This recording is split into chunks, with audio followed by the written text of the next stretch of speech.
Ray woke slowly, the day returning to him in pieces. Echo's voice tightening, the avatar glitching, the scrape behind her mic, the whispered please, the white flash fragment, where did, and the dead channel. He reached for the phone he'd dropped on the nightstand, let it rest on his chest, and exhaled through his nose. He felt heavier today, not tired, but carrying something. He slowly dragged himself out of bed. By the time the kettle clicked off, the house had already decided what kind of morning it was going to be. The fog outside still sat thick and low over Harbor Pines, pressed up against the windows like someone had smeared the world in gray. The harbor bells were muted, their usual metallic complaint softened to a dull, distant tone. The cypress trees at the edge of Ray's small backyard were nothing but darker smudges against the glass. Inside, everything felt a half-step slow. Ray stood at the kitchen counter, watching steam curl off the mug in his hand. He'd filled it, forgotten it, and reheated it twice already. The light over the sink buzzed faintly, the old fluorescent tube protesting the early hour. He told himself he'd go back to bed after this cup. He knew he wouldn't.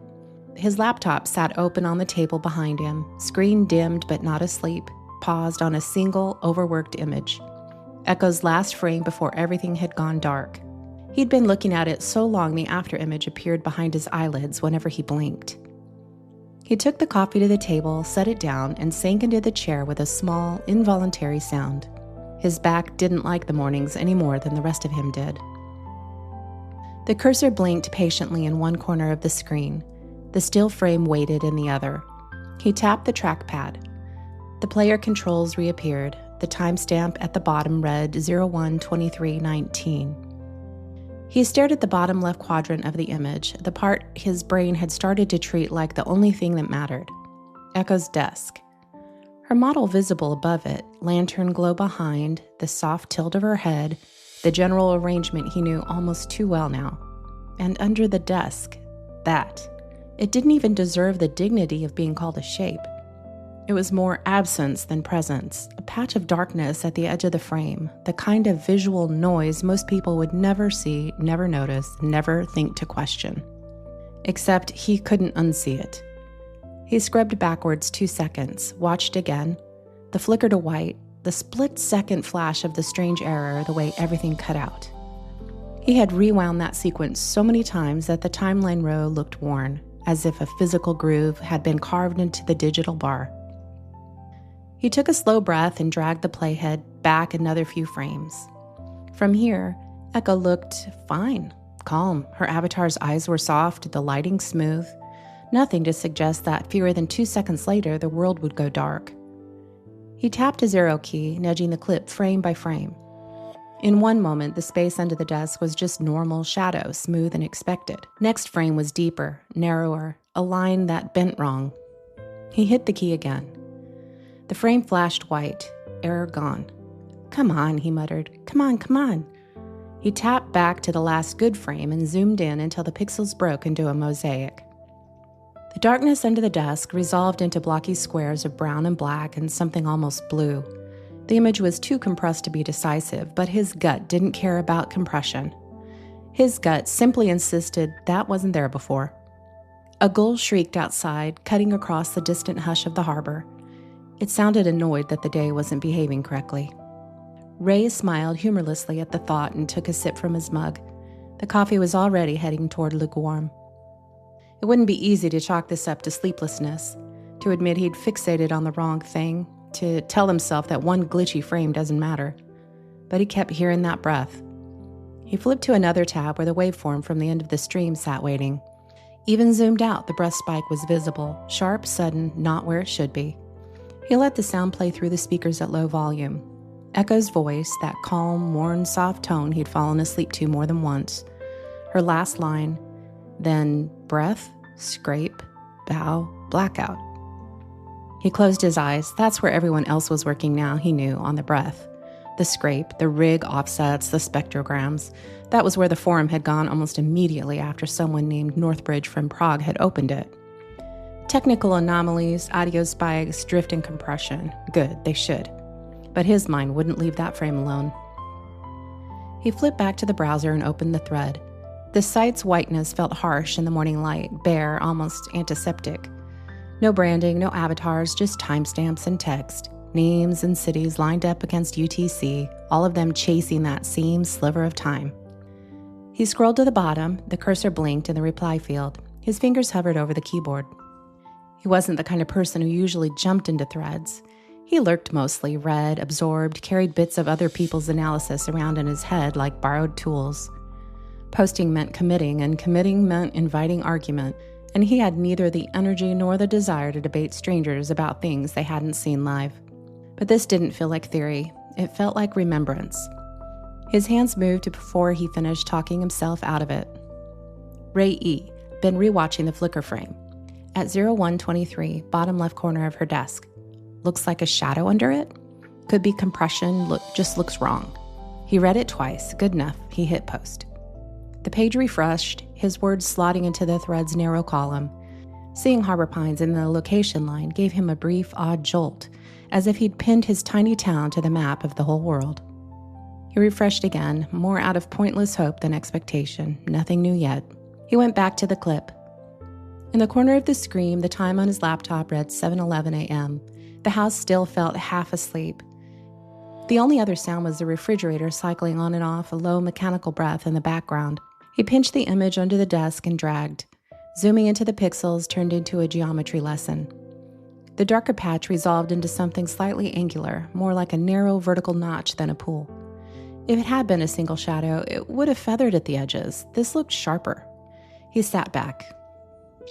"How close were you?" he asked the air quietly, "and where were you standing?" The question hung there unanswered until a soft chime from the browser pulled his attention back. New reply. He scrolled. Northbridge. Can you timestamp that exactly? I'll match it against my cached copy. He glanced at the clip's timestamp, then thumbed the coordinates into the reply box. His response was short, purely functional, numbers and frame count, nothing else. He sent it before doubt could creep in. There, now the shadow wasn't just in his head. It lived in someone else's file too. He returned to the kitchen for a refill, telling himself he'd let the others take it from there. The coffee this time was darker, a little stronger. He hadn't bothered to measure the scoop. When he came back, another reply had appeared. London fog. Shadow isn't consistent with her movement. She was still during that frame. Doesn't match her posture. Ray's grip tightened around the mug. He'd expected debate, pushback, a dozen variations of, "It's compression, man," or "Your monitor's playing tricks." He hadn't expected confirmation. He set the mug down carefully and read the lines again. "It's consistent, doesn't match." He exhaled a slow, measured breath he hadn't realized he was holding. Another message appeared a moment later, the thread crawling forward one time zone at a time. Vale Cruise. If it's the frame I think it is, shadow angle equals too steep, not echo. Not echo? Ray felt that settle into his chest like a small stone. Not her arm, not her leg, not some trick of her motion, something else? He flipped back to the frame again and forced himself not to see a shape. Shapes invited speculation. People turned them into figures and faces and all the things that rational mind didn't want to touch. A shadow was bad enough. He opened a notepad document and began typing the details he kept repeating in his head. White flicker, frame just before, desk, normal, extra shadow under desk, breath and scrape already known, angle doesn't match her posture. He stared at the bullet points. If he looked at it like any other troubleshooting problem, he could almost pretend this was just another piece of code misbehaving, another graphics card artifact. He knew better. Another chime. Sundown. Posting a quick note before work. Running a luminance scanned on that section. If there's a second source, the histogram will show it. Second source. The phrase made the hair on his arms lift. He'd read enough threadbare horror stories in his 20s to know how people talked when they wanted something to be haunted. But that wasn't what this felt like. These weren't kids throwing the word creepy around for fun. These were people running spectrograms and luminance scans, talking about vectors and drift and offsets like it was a lab. Which meant if they found a second source, it wouldn't be because they'd gone looking for a ghost. It would be because the data admitted it. Another reply joined the list. Meridian line. Adding shadow at 0123 to the grid. Need more samples of the same frame if anyone has different quality rips. Ray could almost picture her screen wherever she was, columns and rows, timestamps marching down a spreadsheet, a neat red border around 01-2319. He imagined Echo's last second became a block of cells cleaned and ordered and flattened into something that made sense. He hoped that somewhere in that neatness, the feeling wouldn't be lost. He sipped his coffee and leaned back, stretching his shoulders until a joint popped. His eyes stung. He slept, technically collapsed for a few hours. But his brain hadn't rested. It had paced, circled, returning to the moment he wished he could reach into and pull her out of. He closed his eyes briefly. He could still see the stream the way he'd seen it live, her soft greeting, the lantern, the stories of snow and airports and books she wouldn't finish. Then the tiny fracture in her voice. He hadn't imagined that either. The forum had already proved it. When he looked again, there was a new line at the bottom of the thread. Glass Harbor. Could be her chair legs catching light. Sometimes shadows pull oddly in compressed VODs. Just one possibility. Ray stared at that last sentence. Just one possibility. He read it again, slower this time, tasting the deliberate balance in the phrasing. Not wrong, not dismissive, not an attack on any of them, but a nudge, a soft hand on the wheel steering the conversation away from conclusions. He clicked the username out of reflex. The site didn't offer profiles, just bare text. Whoever Glass Harbor was, they'd chosen the same anonymous clean slate as the rest of them. He sat with it for a moment, the cursor hovering pointlessly over the name. Maybe they were right. Maybe it was chair legs. Maybe lighting and compression could stack in exactly the wrong way, frame perfect, in sync with a breath and a scrape and a bow fired early. The universe could produce coincidences. He'd lived through enough ridiculous near misses on wet Harbor Pines roads to know that. But the memory of watching it live came back with stubborn clarity. The way his fingers had frozen over the trackpad when her voice tightened. The way his throat had gone dry when he'd heard that small, broken goodnight with no outro and no lingering. The way his pulse had spiked hard enough to make him dizzy when the screen snapped to black. He hadn't needed a spectrogram to feel something else in the room with her. The analysis was good, necessary even. The world ran on people willing to stare at tiny anomalies until they made sense. But there was a part of him that knew he'd arrived at the conclusion first, not because of data, but because of whatever animal part of the brain still recognized when a space stopped being safe. He moved the laptop away from the edge of the table and stood, joints protesting again. The day was officially underway. A truck rumbled past on the street outside. Someone's dog barked twice, then thought better of it. A gull screamed about nothing in particular. Ray carried his mug to the sink, rinsed it out, and set it upside down on the drying rack. He told himself again that he'd nap later. Before he stepped away, he glanced back at the laptop one more time. The thread sat open, a thin column of text marching down the center of the screen. People in Prague and London and Sao Paulo, Tokyo, Manila, Vancouver were picking apart the same 1-second window, turning it over, shining light through its cracks.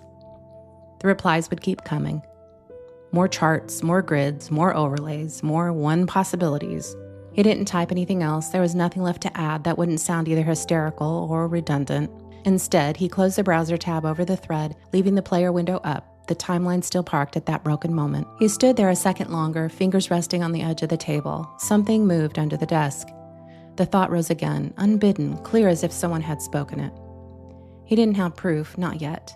Not in the way the others would want. They would get there by degrees through measurements and model behavior and the slow, careful language of people who didn't want to overstate.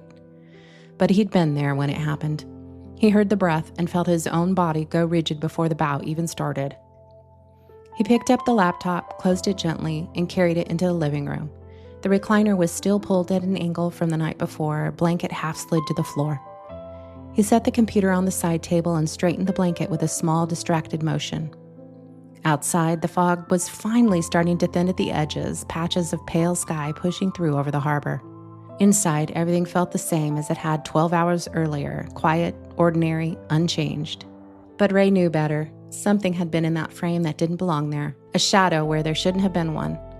And as the thread spun itself forward in tidy lines, he couldn't shake the feeling that the world was talking about a puzzle, while he was still thinking about a person.